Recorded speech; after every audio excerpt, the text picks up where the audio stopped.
તો મિત્રો તમે જોઈ શકો છો ને, આજે આપણે બે ચટણીની રેસીપી શેર કરવાના છે. એક છે રાજકોટની ચટણી.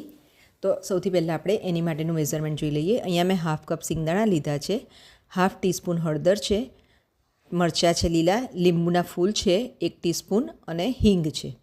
તો સૌથી પહેલાં આપણે મિક્સરમાં સિંગદાણાને અધકચરા પીસી લઈશું. સિંગદાણાને ક્રશ એટલા માટે પહેલાં કરી લેવાના છે, નહીં તો પછી અંદર ગઠ્ઠા રહી જશે. હવે સિંગદાણા પીસાઈ જાય એટલે આપણે 1 ટીસ્પૂન લીંબુના ફૂલ એડ કરીએ છીએ, હાફ ટીસ્પૂન હળદર અને હિંગ છે હાફ ટીસ્પૂન. આ બધું એડ કરી અને જે મરચાં લીધા છે 4 થી 5 નંગ, એને આપણે મોટા મોટા પીસ કરીને એડ કરી લેવાના છે. રાજકોટની ચટણી જનરલી તો બધાને ખૂબ જ ભાવતી હોય છે અને જ્યારે ઢોકળા સાથે કે પૂડા સાથે કે એની સાથે મળી જાય તો ખૂબ જ ખાવાની મજા આવતી હોય છે. હવે આપણે એમાં થોડુંક તેલ એડ કરીશું, કારણ કે આને તેલ એડ કરીશું તો પ્રિઝર્વ આપણે કરીશું ને તો વધારે સમય સુધી રહી શકશે. અને સ્વાદ પ્રમાણે મીઠું એડ કરીશું અને હવે આપણે એને પીસી લઈશું. અહીંયા આગળ આપણે પીસતી વખતે એને પલ્સ મોડ પર પીસીશું કે જેથી કરીને આ રીતની કકરી પીસાય. એમાં પાણી એડ નથી કરવાનું આપણે જરા પણ, કારણ કે આને તો જ સ્ટોર કરી શકાશે. જો તમે જોઈ શકો છો ને, સરસ મજાની આપણી ચટણી રેડી છે. તો ચાલો હવે મિત્રો બીજી ચટણી પ્રિપેર કરીએ.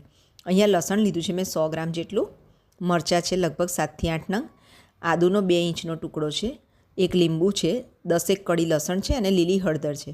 અત્યારે આ બધા શાકભાજી સરસ મળતા હોય અને આ ચટણી જ્યારે તમે બનાવો તો કોઈ પણ શાકમાં તમે બનાવીને એડ કરશો આ ચટણી, તો તમારો શાકનો સ્વાદ એકદમ બદલાઈ જશે. ટેસ્ટી શાક બની જશે આપણું.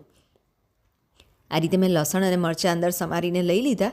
હવે આદું પણ આપણે અંદર સમારીને આવી રીતે મોટા મોટા ટુકડા કરીને લઈ લેવાનું છે. લસણને પણ આ રીતે જ સમારીને લઈ લેવાનું છે આપણે. આ ચટણી દરેક જગ્યાના કોઈ પણ શાકમાં તમે એડ કરશો. આજે તુવેર રીંગણ હોય કે કંઈ પણ શાક હોય આપણે શિયાળામાં મળતા, તો એમાં બહુ જ સરસ લાગતી હોય છે. અને જો તમે ઊંધિયામાં પણ જો આ ચટણી બનાવીને એડ કરશો તો ઊંધિયાનો સ્વાદ પણ બહુ જ સરસ લાગે છે આનાથી. આ રીતે આપણે બધા શાક જે લીધેલા છે ચટણી માટેના એ બધા એડ કરી લીધા. એક લીંબુનો રસ પણ એડ કરીએ છીએ. અને હવે આપણે અહીંયા આગળ સ્વાદ પ્રમાણે મીઠું એડ કરી લઈશું. અત્યારે હું તમારી સાથે આ ચટણીની બંનેની રેસીપી શેર કરી રહી છું. આ આઈસ ક્યુબ લીધા છે કે જેથી કલર પ્રોપર જળવાઈ રહે. જો આપણી આ ચટણી પણ પ્રિપેર થઈ ગઈ છે ને સરસ પીસાઈને.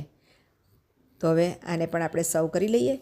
હવે નેક્સ્ટ મારા વિડીયોમાં હું તમારી સાથે આ બંને ચટણીમાંથી બનતી રેસીપી શેર કરીશ કે આ ચટણી ક્યાં ક્યાં આપણે યુઝ કરી શકીએ એ માટેની. તો તમને આ મારી રેસીપી કેવી લાગી એ મને ચોક્કસથી જણાવજો અને તમારા ઘરે ચોક્કસથી ટ્રાય કરજો. અને મારી ચેનલને લાઇક, શેર અને સબસ્ક્રાઈબ કરવાનું ના ભૂલશો. થેન્ક યુ મિત્રો.